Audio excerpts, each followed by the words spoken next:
What's going on, YouTube? It's your boy the D here, the captain of the Thunder God Pirates. And today, before we get into our One Piece chapter 1014 review, just want to say thank you to everybody who's been watching the videos, liking the videos, sharing the videos. And if you haven't been doing any of that stuff, definitely start to. But thank you to all my subscribers. I appreciate the hell out of y'all. More content coming, just have some real life stuff in the way, but don't worry, I'm trying to flood the channel with content. Especially since we've gotten some news and there have been some things happening in the anime world that I really want to talk about. But yet again, before that, if you like what you hear, please hit the like button, comment, subscribe. It's all engagement. And if you want to be notified of any future uploads, definitely hit that subscribe button. Now, without any further ado, let's go ahead and get right into it. Right. One Piece chapter 1014, The Ham. I'm about to go ham. Hard as a motherfucker. But yeah, interesting chapter title for sure. All right, so pretty much we immediately pick up where the last chapter left off, and this time we're seeing Luffy fall. Instead of him just flying through the air, we're just seeing his fall, like his full descent. But it's interesting. Here comes one of the interesting parts. Kaido says you infuse yourself with the color of the Supreme King, but he says your use of it was crude and clumsy, which is weird because you would think Kaido's would be crude and would be not clumsy. I mean, we're thinking Kaido's like, if not his late mid 50s, maybe his early 40s. If not his mid 50s, then his late 40s. So it's like, okay, it's not gonna be clumsy, but crude. So apparently Kaido has a really refined use of Conqueror Sake. And apparently Luffy used a specific move, but Kaido doesn't mention it. He says, "Gum gum, what was it again?" And then he starts laughing at him as he continues to fall. And then he says, "You couldn't be Joy Boy either, it seems." Now, this is interesting, because the only Joy Boy we know of was mentioned on Fishman Island in the poneglyph. Because of course, no, the rogue poneglyph that's there wasn't there when the Straw Hats were looking at it. But it mentioned Joy Boy. Pretty much, it was the poneglyph that was the apology letter to the Mermaid Princess at the time, Joy Boy. So we thought that was somebody's name, like specifically Joy Boy. Hell, we got somebody named, let me see, what's a really stupid name that we have? Shit, I can't think of any like really outlandish names. But yeah, Joy Boy. So, I mean, what are you expecting? Like, it's anime, it's One Piece. We've got some stupid names, like hell, anime in fucking One Piece. I know there are some. If I can find one, I'll put it on screen.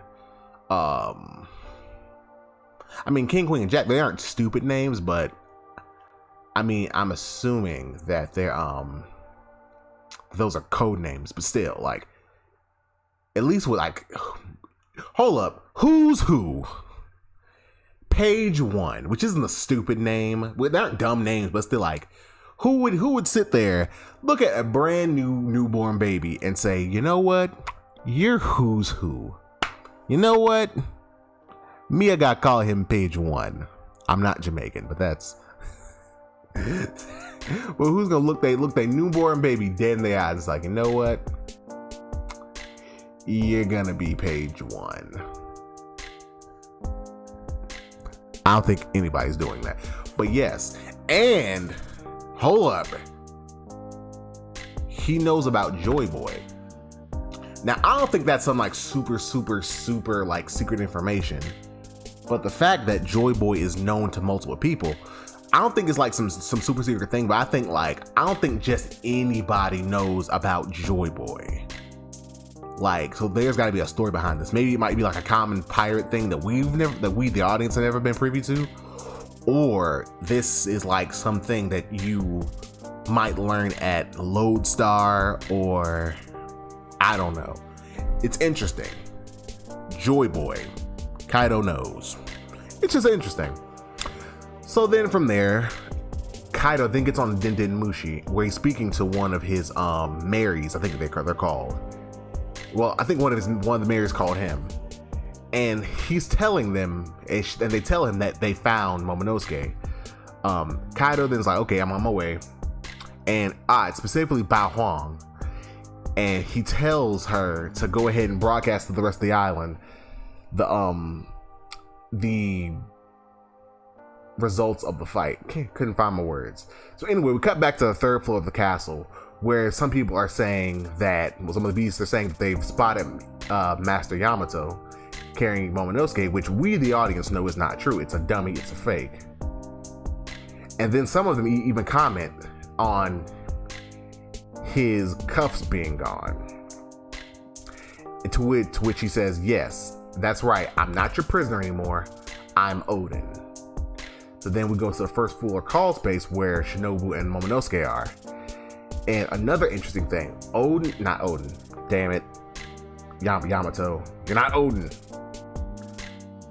But Momonosuke's reading through his father's logbook, and he says that with a really shocked look on his face, it would seem that he truly must not die. Now, yet again, Momonosuke knows he can't die because, he's pretty much the future of Wano, like the one who's gonna, take Wano into the next era. But no, he's saying that because of what's in this book, which I don't think has anything to do with Wano specifically, I can't die due to that. Now, we know that Odin was instrumental in Roger finding Raftel. Well, Laugh-Tail, now we know. Raftel, whatever, however you like to refer to it as. We know that he was instrumental in finding Laugh-Tail because he could read the poneglyphs. Now, Momonosuke can't read poneglyphs, at least not yet.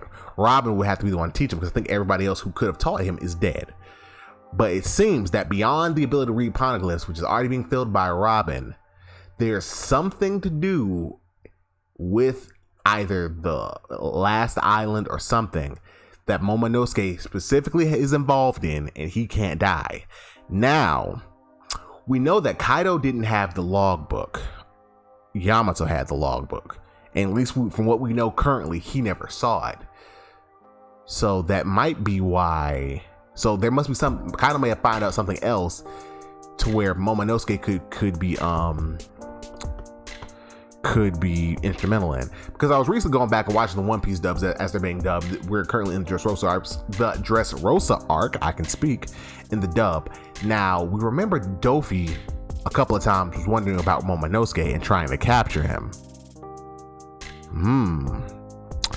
Now, we don't know anything about why he would, but remember, back then he was working for Kaido, so it might have been an order from Kaido, like, hey, get the kid.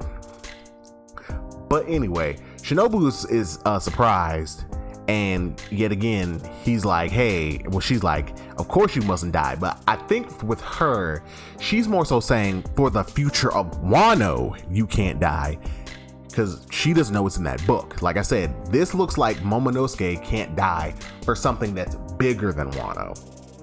But then somebody pops in and, well, hold on. Okay. Sorry. Wrong thing. But anyway, Momonosuke starts freaking out, saying, what is that? Who is that? And Shinobu, bug-eyed, is like, what is it now? He just starts freaking out, holding his head, screaming. But we cut back. But before we get any type of recollection of what that is, I'll get to what I think that is in a minute. We then cut back to the performance hall inside the Skull Dome, where we see my man Tony Chopper, another stupid name, fucking slamming, slamming, overhead throwing, slamming Queen in full dinosaur form. Like, look, man, my man Chopper then said that he ain't with the bullshit. And on top of that, we see some soldiers with arrows in them, specifically samurai, most likely allied samurai, and Chopper's back being full of arrows. And then we see, as this is happening, some of the beasts, who yet again were only healed due to the interference of Chopper, hey, thanks, we like, hey, beat his ass, beat his ass, beat his ass. But Chopper's starting to wheeze. But even with this, Queen still relative. It seems like he's relatively unfazed, you know, because yet again, Chopper's starting to wheeze like he's tired, but Queen, flat back on the ground, still as a Brachiosaur, by the way, is like, you know, if you were really the guy winning this fight like you say you are, you wouldn't be wheezing. And then we see Peril Sparrow, who's apparently been shooting Chopper in the back while he's been fighting Queen. And then we have an inner monologue by Chopper who says, like, damn it, nothing seems to hurt him. Yet again, hearkening back to dinosaur zones. Not zones. I'm watching too much Tekken 101. Shout out Tekken 101. He's at a level that I aspire to be. But anyway, dinosaur zones. Yet again, hearkening back a few chapters with page 1. How he was taking shot after shot after shot from Usopp, and still it really wasn't phasing him. And then with Queen being so much stronger than the Flying Six, it's even more so. Not only is he strong himself, but with a dinosaur zone at his disposal, Chopper's pretty much punching a brick wall with marshmallow gloves and starting to show. And then it's here that we found another interesting thing. Chopper has apparently been working to extend his monster point, but you know, at this point he's already down to 10 minutes. It's then that we pop back to a flashback, to which I recently learned from a Mother's Basement video. Shout out to Jeff through professional shitbag. Yet again, the level I aspire to be. That Oda draws all of these flashbacks by hand. These aren't reused panels. Apparently, he redrew them. Probably had the image that was already published for reference, but still, that's fucking dedication. But anyway, so we harken back to a conversation between him and Caesar, to where apparently he explained to Caesar that his Rumble Ball can only give him power for 3 minutes. And then Chopper's like, wait a minute, look, man, I can't be a monster longer than 3 minutes. If he's a monster longer than that, then he's cut. But then Caesar cuts him off. So what? He says, are your looks so precious that you care that much about them and you call yourself a pirate? Then it's Caesar. It looks like this might have been done. Well, this could only have been done either while they were on their way to Dressrosa, or when Nami, Sanji, Brook, along with Caesar and Momonosuke were leaving not Punk Hazard, but we're leaving Dressrosa. So anyway, that's the only 2 times this could happen. But, well, or 3. Nah, he's beaten up, so I think this was probably going to Dressrosa. But anyway, timeline aside, Caesar then tells him to get a list of chemicals and you can stretch that gigantification time to 30 minutes. And Caesar tells him, there are risks, but you're no coward, are you? And it's then that Queen unveils one of his, I think this might be his second named attack, aside from his Brachio Bomber, Black Coffee Beam. He shoots a beam of energy from his mouth.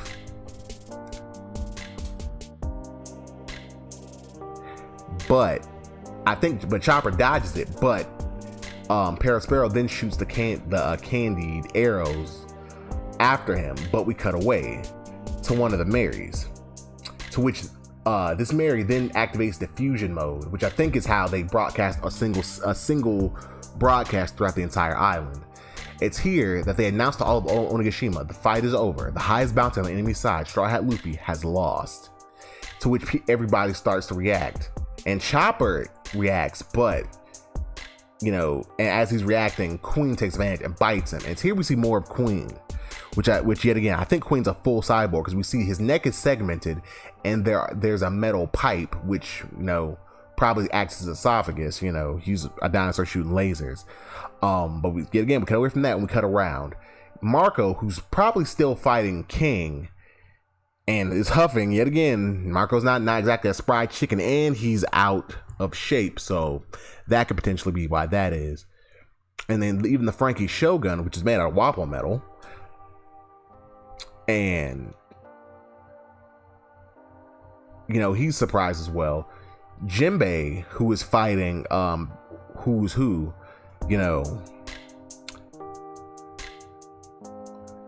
is yet again reacting, while Who's Who saying good news.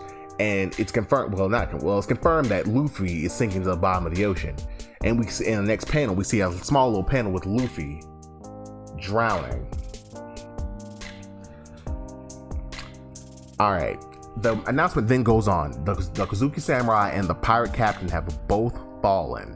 Who will be next, or can anyone else win? Master Kaido will now descend and begin to clean up the stragglers. And we see Kaido in his dragon form descending, looking at everything, and he's not calling out to Big Mom, but he's kind of like thinking to himself like, Lin, look at the mess you made. We see Trafalgar Law, of course. He's grimacing.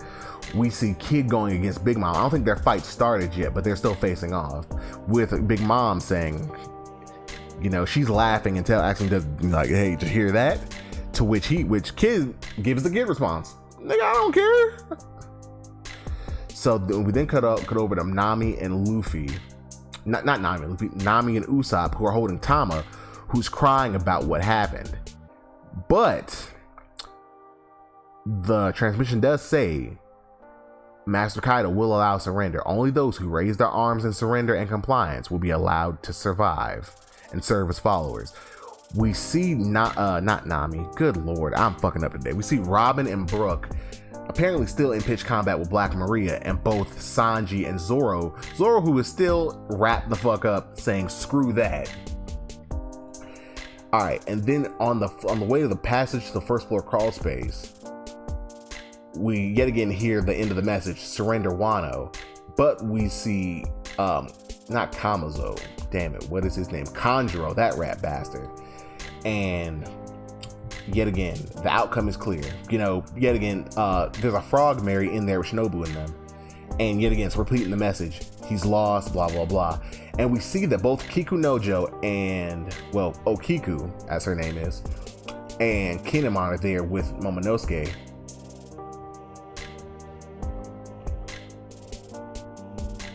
It's here that we see, but both of them are like, hey, what's wrong?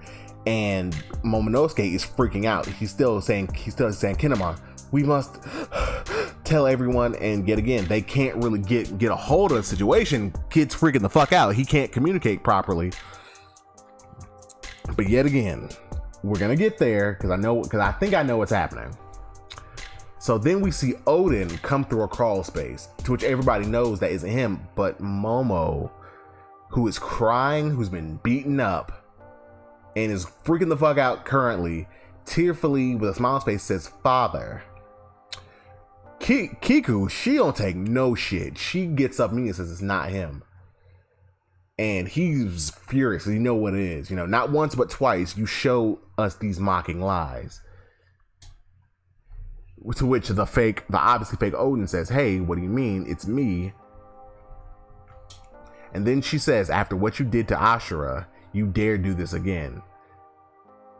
And she even yells, don't use his body to call this one's name, Kanjuro.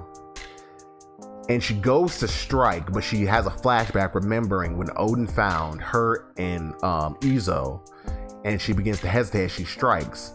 And then the fake Odin runs her through, to which everybody's surprised. And then with tears in her eyes, she says, I cannot, Master King, this one cannot do it. And then Kanjuro comes out saying, it's only fair, the wounds you already gave me will prove fatal, Kiku. Kinemon then rushes over, catching Okiku as life leaves her body. But yet again, this is One Piece, so she might not be dead. And it's then that she says, this one has failed, but if the fallen snow is melting, then surely the hour of dawn is close at hand. And it's then, with tears in his eyes, Kinemon says, no, I'm sure the light of Wano's dawn will shine all the way to the underworld. Isn't that right? Kanjuro, he says as he slashes him down.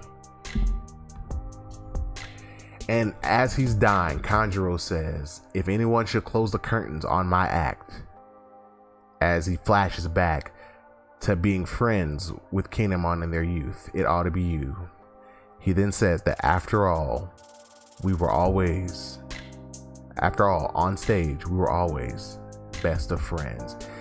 And it's then that someone else crashes through the ceiling, being Kaido. And he immediately uses his Kanombo, which I assume is charged up with Conqueror's Haki. Kinemon then takes out both of his swords, making an X shape in front of his face to block, before he tells Shinobu, take Lord Momonosuke and flee. And Momonosuke, with tears in his eyes, is forced to flee as Kinemon is struck. We don't see the full aftermath, but the chapter does end with Momonosuke yelling Kinemon. And it's then in the very last panel, we see Wano, we see the land of Wano. Onigashima has finally reached the mainland. Next chapter, June 6th. Okay, definitely not a bad chapter by any stretch. Interesting things. Like I said, Kaido knows about Joy Boy. I didn't think that would be something that most people would know about. I thought, like I said, unless you learned about it at Lodestar, which would make sense. I think all the Yonko at this point have been to Lodestar at least. So there's that. Now,